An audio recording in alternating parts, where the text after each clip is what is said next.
Assalamualaikum warahmatullahi wabarakatuh. Bersama saya kembali Apeng Suryana SPD, guru dari SMK Negeri 1 Majalaya, yang akan menyajikan masalah sosial siswa SMK Negeri 1 Majalaya dan cara mengatasinya.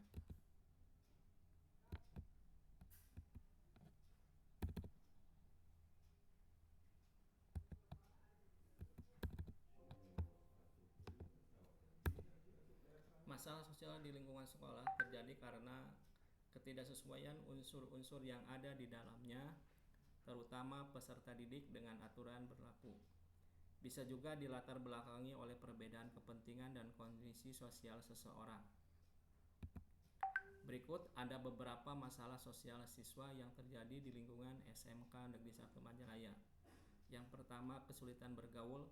Kedua, tidak menghargai teman sekolah. 3. Perselisihan. 4. Perundungan atau bullying. 5. Merusak fasilitas sekolah. 6. Membuang sampah sembarangan. 7. Bolos sekolah. Pembahasan yang pertama, kesulitan bergaul. Sulit beradaptasi termasuk ke dalam contoh masalah. Peserta didik yang mengalaminya akan kesulitan bergaul dan menemukan teman baru. Paling sering terjadi pada anak dengan pribadi tertutup. Selain karena karakter introvert, sulit bergaul diakibatkan pula perasaan tidak nyaman, berada di zona berbeda dari biasanya. Umumnya dirasakan oleh siswa baru. Meski begitu, tidak semua peserta didik mengalami kesulitan bergaul.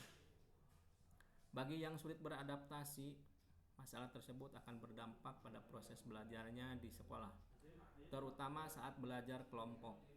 Ada beberapa siswa-siswi SMK Negeri 1 Majalaya yang mengalami kesulitan untuk bergaul. Yang kedua, menghargai teman sekolah. Masalah siswa yang terjadi di SMK Negeri 1 Majalaya yaitu tidak menghargai teman atau sesama siswa. Walaupun masalah yang tergolong masalah sederhana, tetapi kalau dibiarkan akan mengganggu kedamaian atau kondusivitas sekolah. Yang ketiga, masalah perselisihan. Perselisihan ini merupakan kelanjutan dari krisis rasa menghargai antar sesama. Karena terus berlanjut, masing-masing peserta didik akan saling berselisih hingga cekcok. Pihak yang merasa hebat menjadi berselisih dengan kelompok siswa yang merasa dirugikan. Emosi menjadi tidak terkontrol, bahkan mungkin saja menyimpan dendam. Salah paham juga bisa menjadi salah satu penyebab perselisihan. Masalah yang keempat, perundungan atau bullying. Masalah di sekolah yang bisa masuk dalam kategori kekerasan adalah perundungan atau bullying. Bukan hanya bully terhadap fisik, tetapi juga psikis. Sampai sekarang pun masalah ini masih menjadi perhatian utama. Sama seperti masalah-masalah sebelumnya. Awal mula timbulnya perundungan karena merasa superior. Siswa yang superior akan melakukan tindak bullying kepada murid lain yang tidak mempunyai kemampuan melawan. Jika kita acuhkan, masalah ini dapat menghilangkan kepercayaan diri orang yang dibully. Masalah kelima itu merusak fasilitas sekolah. Masalah merusak fasilitas sekolah timbul karena peserta didik belum memahami etika dan peraturan yang ada. Bisa karena unsur kesengajaan atau tidak. Tindakan merusak fasilitas sekolah karena kesengajaan, contohnya mencoret bangku dan meja, hingga menaki atau membantingnya. Sedangkan contoh ketidaksengajaan yaitu merusak alat praktikum di laboratorium karena belum paham cara menggunakannya. Contoh lain adalah ceroboh dan menyenggol sampai terjatuh. Masalah yang keenam yaitu membuang sampah sembarangan. Siswa yang membuang sampah sembarangan adalah contoh masalah di sekolah yang sangat sering terjadi. Minimnya kesadaran menjaga kebersihan lingkungan sekolah adalah penyebab utamanya. Bisa juga karena para murid kurang disiplin. Membuang sampah bukan pada tempatnya merupakan tindakan mengotori lingkungan sekolah, apalagi jika bungkus makanan ringan disimpan di bawah meja kelas. Masalah tersebut dapat mengganggu kenyamanan peserta didik saat proses belajar. Masalah yang terakhir itu bolos sekolah. Membolos atau bahkan tidak masuk tanpa keterangan merupakan perilaku buruk. Siswa bisa ketinggalan pelajaran dan tidak paham materi yang di sekolah. Beragam faktor menjadi penyebab masalah ini. Salah satunya yaitu siswa belum paham bahwa untuk menunjang masa depan membutuhkan materi formal maupun non-formal. Ada pula murid yang bolos karena tidak suka dengan guru dan suasana belajarnya. Solusi dan cara mengatasinya. Masalah yang pertama, kesulitan bergaul. Untuk mengatasi siswa yang sulit bergaul, orang tua harus melatih anaknya bersosialisasi dengan kerabat ataupun tetangga. Para guru pun perlu melakukan pendampingan terhadap siswa ini. Kedua, tidak menghargai teman sekolah. Cara mengatasinya yaitu pihak sekolah harus mengambil peran. Perlu ditanamkan paham kesetaraan tanpa membedakan. Selain itu, ditekankan bahwa semua mempunyai posisi yang sama. Yang ketiga, perselisihan. Untuk mengantisipasi masalah perselisihan, pihak sekolah harus lebih gencar menyuarakan kerukunan dan kedamaian. Sikap ramah dan baik terhadap sesama perlu kita giatkan.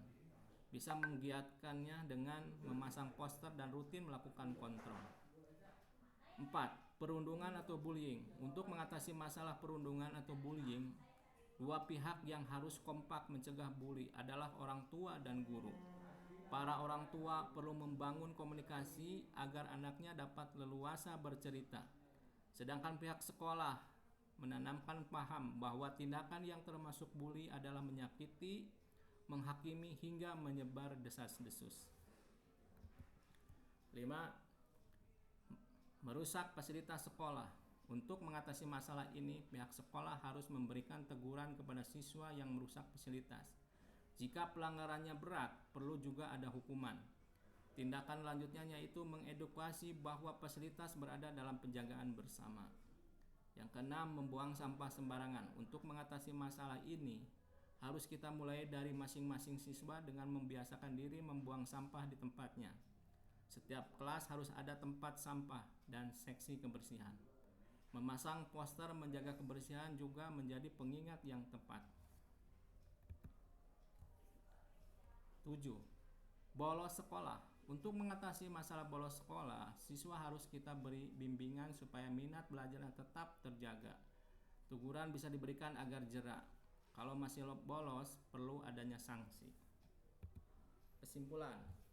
Kesimpulan dari permasalahan ini, yang pertama, masalah siswa di sekolah yang dapat mengganggu proses belajar siswa. Penyebabnya timbul dari faktor eksternal dan diri pribadi siswa itu sendiri.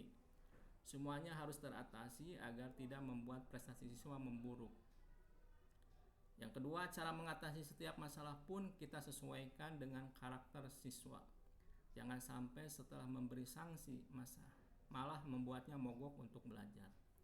Selain dari guru, masalah bisa teratasi jika orang tua turut memberikan arahan. Mungkin itu saja yang bisa saya sampaikan. Sekian, terima kasih. Wassalamualaikum warahmatullahi wabarakatuh.